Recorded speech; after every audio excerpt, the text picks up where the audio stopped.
Mga kapatid ko, tapos na ang sinasabing Eidul Adha.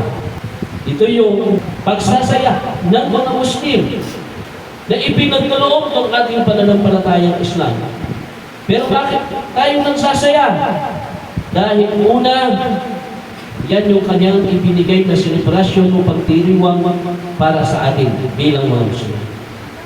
Ano ang ginugunita natin dito? Una, inaalala natin dito si Allah subhanahu wa ta'ala, pinupuri at dinadakila natin dito si Allah subhanahu wa ta'ala. Masya Allah. Sa walang humpay na kanyang mga biyaya sa atin. Pasasalamat sa walang humpay na mga biyaya na kanyang ipinagkakaloob sa bawat isa sa atin. Alhamdulillahi Rabbil Alamin. Mga kapatid ko, isa sa kinukunita ng mga Muslim dito at inaalala natin dito kung bakit makikita natin ang mga Muslim ay nagkakaroon ng pagkakatay ng mga hayop gaya ng tupa, kambing, baka at kabilyo. Masya Allah, ginukunita dito. Anong ginukunita dito? Ang isang pagsubok na ibinigay kay Abraham o Ibrahim alayhi salam at ang kanyang anak na si Ismail. Sa makatuwid pagsubok sa pamilya ni Ibrahim alayhi salam. Sinubukan dito si Ibrahim alayhi salam, propeta na tinaguri ang ama ng mga mananampalataya. Dito ay sinubukan siya at ang kanyang pamilya kung gaano ang kanilang malasakit sa kanilang relihiyon at malasakit sa bawat isa kung paano kanilang pangangalagaan ang kanilang pananampalataya. Alhamdulillahi Rabbil Alamin.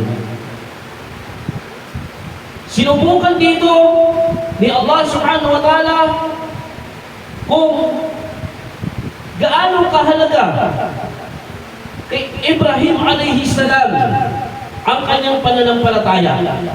Kaya kung makikita ninyo, isang mabigat na pagsubok ang ibinigay dito mga kapatid ko sa pananampalatayang Islam. Uulitin lang natin, sasariwain lang natin itong mga narinig natin ng mga nakaraang mga khutbah. Para lang lalong lumakas at maging sa makatuwid maging malakas yung pananampalataya na mayroon tayo. Ganyan tayo. Pag nanghihina, kailangan natin i-remind ang mga kasaysayan ng mga propeta. Dahil sa mga kasaysayan nila, doon tayo nakakakuha ng lakas ng ating pananampalataya. Si Ibrahim alayhi salam, sinabi sa kanya ni Allah matapos na siya ay humingi. Anong hiningi ni Ibrahim alayhi salam? Magkaroon siya ng anak. Dahil hindi siya nagkakaroon ng anak. So, hiningi niya ito, Rabbi habli minas salihin. Humingi siya ng anak na mananampalataya. At ito ay tinubunan ni Allah subhanahu wa ta'ala. Sinabi niya, A'udhu billahi minash shaitanir rajim. Fabashsharnahu bi ghulamin halim. Isang magandang balita sa iyo, Ibrahim, na ikaw ay binigyan o bibigyan ng anak na may nahon. May nahon na anak. Masya Allah. Allahu Akbar. Patunay, nagkaroon ng anak. At sino naging anak niya? Ito ay si Ismail. Si Ismail, Masya Allah, nagkaroon ng kasiyahan si Ibrahim alayhi salam nung dumating sa kanya ang kanyang anak bilang biyaya ni Ibrahim alayhi salam. Panaliin natin, lumaki si Ismail, marunong nang makipaglaro, marunong nang tumulong sa kanyang ama. Allahu Akbar. Di ba? Napakasarap na ang anak mo naging katulong mo, naging karamay mo, kaya mo nang utusan, kunin mo na anak yung ganito, anak, tulungan mo ko sa ganito. Masya Allah, di ba? Masya Allah. Pero dumating sa punto na binigyan siya ng isang pagsubok. Ano yun? Sabi ni Allah subhanahu wa ta'ala, pinakita ni Allah subhanahu wa ta'ala sa pamamagitan ng panaginip ni Ibrahim. Ano yun? Itong talatang ito, itong aya na ito sa banal na Quran sa surah Al-Saffat, dito sinabi ni Allah, A'udhu billahi minash shaitanir rajim, فلما بلغ معه سعيا قال يا بني إني أرى في المنام قال يا بني أني أرى في المنام أني أذبحك فانظر ماذا ترى. Nanaginip si Ibrahim alayhi salam. At ang panaginip sa mga propeta ay isa sa mga paraan papaano nila natatanggap ang utos para sa kanila. Dito, sinabi sa kanya sa oras na yan na panaginipan na kung saan ay kinakatay niya ang kanyang anak. Inutusan siya ni Allah subhanahu wa ta'ala na katay niya ang kanyang kaisa-isang anak. Allahu Akbar, paalaan mo yung anak mo. Masya Allah, natutulungan ka niya, kaisa-isa mong anak, bigla kang uutusan, katayin mo yung anak mo. Gaano kahirap yan mga kapatid? Napakahirap ang utos na ito. Kaya nung sabihin niya kay Ibrahim, nang sabihin niya kay Ismail, sabi niya, anak, qala ya bunayya, o aking anak, sinasabi niya, qala ya bunayya, inni ara fil manam, o aking anak, aking napanaginipan, ikaw ay aking kinakatay. Ano ang masasabi, sabi niya sa kanyang anak? Kung sa panahon natin ngayon, sasabihin natin sa mga anak natin na panaginipan mo, kakatayin kita na. Baka hindi na umuwi sa bahay. Baka lumayas na yung anak natin. Kung sasabihin din natin sa mga asawa natin, baka yung asawa natin, sila una-unang tumutong. Pero hindi. Nung ikwento ito sa kanyang pamilya ay lalong tumanggap. Hindi sila tumanggi. Tingnan natin, baka tumanggi si Ismail alayhi salam. Sabi niya, qala ya abati falamma tu'mar satajudni insha'Allah wa minas sabirin. O aking ama, kung yan ay ipinabuutos sa iyo ni Allah, ako ay iyong masusumpungan. Matatagpuan mo ako, insha'Allah, sa kahintulong ni Allah, na ako'y nabilang sa mapagtiis. Kasama ako ng mga tao mapagtiis. Ganyan ang mga anak. Subhanallah, sa panahon natin ngayon, ang utos lang sa atin, ang ating mga anak, utusan lang natin sila magsala. Hindi pa sumusunod. Hindi pa sila nakikinig. Ang iutos lang natin sa mga anak natin magsala ka anak, pero hindi pa sila nakikinig. Subhanallah. Ito, subhanallah, ang maraming marinig na ito ay utos ni Allah. Gawin mo na, sabi na aking ama, kung ano ang ipinagutos sa iyo ni Allah. Ako ay masusumpungan mo, matatagpuan mo, nakabilang sa mapagtiis. فَلَمَّا أَسْلَمَا وَتَلَّهُ لِلْجَبِينِ. At sila ay kapwang tumanggap. Kapwa nilang isinuko ang kanilang mga sarili. Kahit ayaw ng bawat isa sa kanila ay tinanggap nila alam-alam sa utos ni Allah subhanahu wa ta'ala. Pero sa atin, napakakaunti sa panahon natin ngayon, alam natin utos ni Allah. Wala pa tayong ginagawang hakbang para sundin ito. Subhanallah, ito, utos niya lang napakabigat mo, kakatay mo anak. At nang sila'y kapwang sumuko kay Allah subhanahu wa ta'ala, doon ay inialay niya ang kanyang anak, kinatay niya. Pero sa awa at tulong ni Allah, وَنَدَيْنَاهُ يَا إِبْرَاهِيمُ. Nakarinig siya ng isang tinig, busis, at sinasabi, O Ibrahim, natupad mo na ang iyong panaginip. Inna kadhalika najzil muhsinin. Sa ganito namin ginagantimpalaan ang mapaggawa ng kabutihan. Allahu Akbar. Ginantimpalaan siya. Anong ginawa? Inna hadha la walahu bala'un mubin. Wa fadaynahu bi dhibhin adim.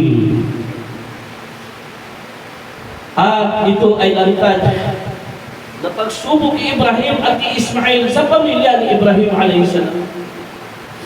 Wa fadaynahu bi dhibhin adim. At ito ay pinalitan ng isang hayop na sinasabi ng mga ulama, ito ay pinalitan tulad ng isang tupa. At ang nakatay niya ay tupa, hindi si Ismail alayhi salam. Nakita niyo? Doon pinakita ni Allah kung gaano katatag si Ibrahim at si Ismail sa kanilang pananampalataya. Wa tarakna alayhim fil akhirin. At pinanatili namin, sabi ni Allah, ang magandang alaala para kay Ibrahim. Salamun ala Ibrahim. Kapayapaan para kay Ibrahim alayhi salam. Dhalika najzil muhsinin. Ganito namin ginagantimpalaan ang mapaggawa ng kabutihan. Masya Allah. Kaya naman tayo mga Muslim, tayo ay nagkakatay ng mga tupa, baka, kambing. Bakit?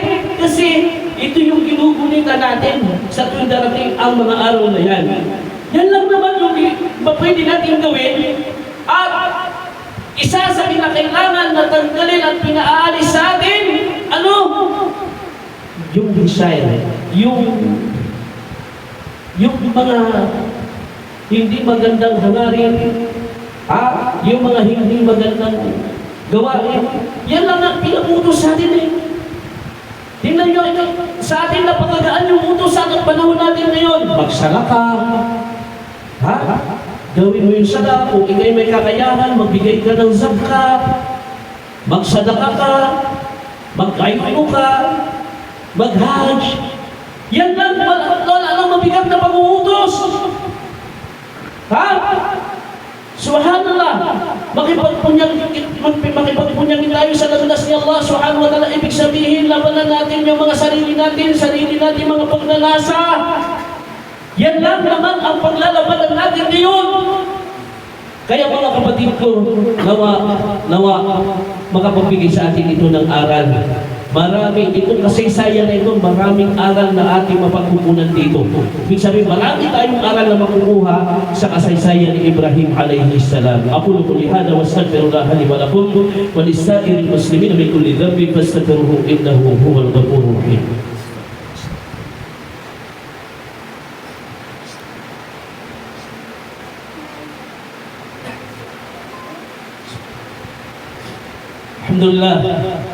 Alhamdulillah wa bihi nasta'inu natawakkal.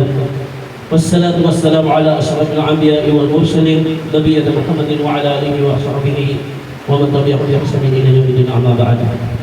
Mga kapatid ko, hindi tayo pinahihirapan sa panahon natin ngayon. Walang mabibigat na kondisyon para gawin natin at magkaroon tayo ng pagmamalasakit sa ating reliyon.